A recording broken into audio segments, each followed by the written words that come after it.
Good afternoon, everybody, and and very warm greetings from India. So I take you now from Brazil to India. As I was introduced, I'm a veterinarian, and several moons ago I started an organization called ANTRA, and to help small farmers in India. And these are the kinds of people I work with: nomadic shepherds who travel from place to place in search of fodder for their animals.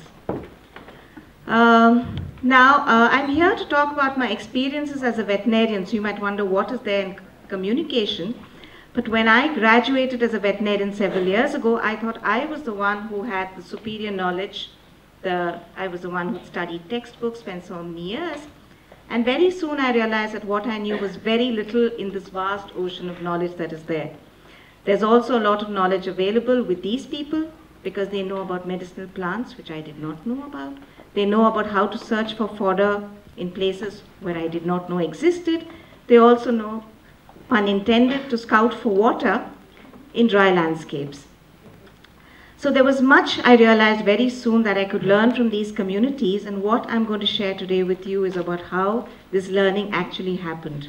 And this learning that happened between communities from people who actually live on the edge in marginal communities actually shared with me, and it made my life so much richer.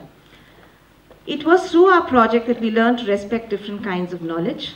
We realized that knowledge exists beyond textbooks. It's not just textbooks that have knowledge. We also learned that knowledge cannot be priced. Today, there's a big price put to university education. And I also learned that knowledge is not valuable, it is invaluable. And it has greater value when it's shared. And that's exactly what I'd like to share with you today.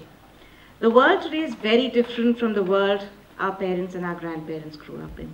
There have been several political, economic, social, and environmental changes that have happened in the past.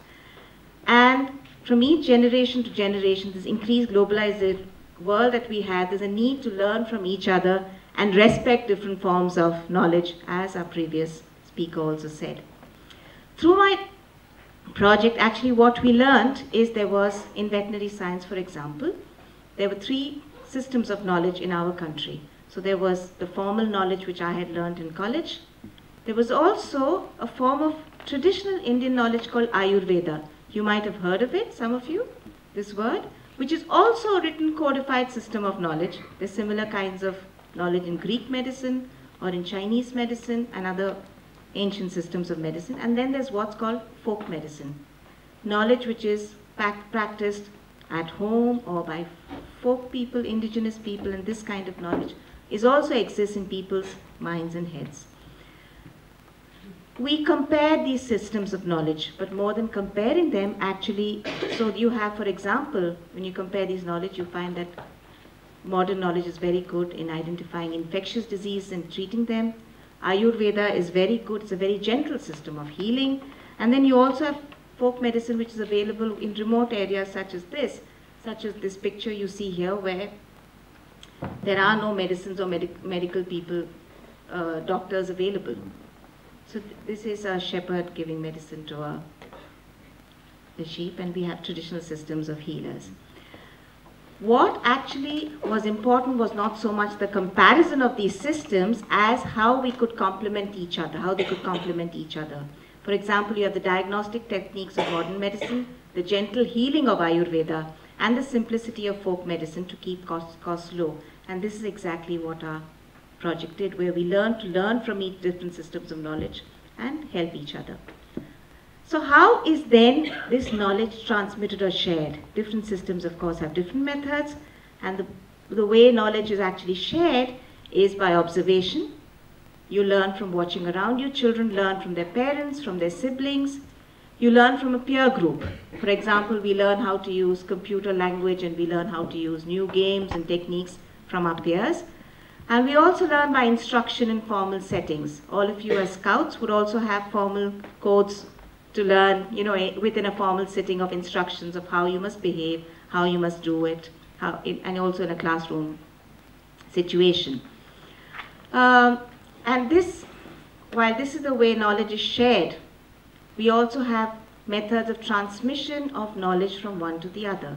So in the transmission process, one is of course by observation. I make tea the way my mother makes tea. There's no right or wrong way of doing it, it's the way we do it.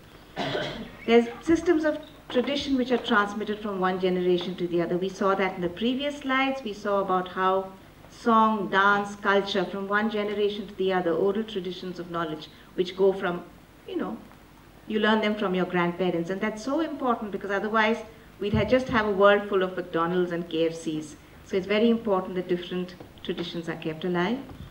And then you also have formal systems of written education which are there by instruction. So when you're coming back to how this knowledge is transmitted, there are very definite codes of conduct within how they're taught.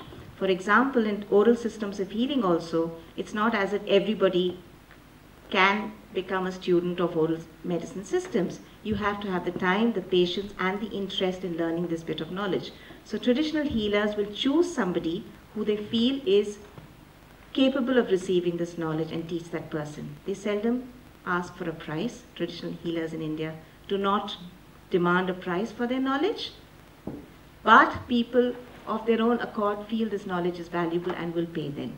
So according to what they can afford. So a rich farmer will give more, a poorer farmer will perhaps give less according to their capacity. Another important code is the healer will never use the name of the medicine because they feel the power will go down. Now some of you might think that is secretive, but it's actually so the knowledge is not misused. Knowledge like this can very easily get misused. But oral traditions are not without their problem. A recipe can change from one generation to the next. These bits of knowledge can be varied. So therefore, written forms of knowledge have always assumed a lot of superiority. That's what we use in legal prescriptions, medical prescriptions, also in promissory notes and sacred texts. So the written form of knowledge is the one that is kind of held in awe, in respect by several communities.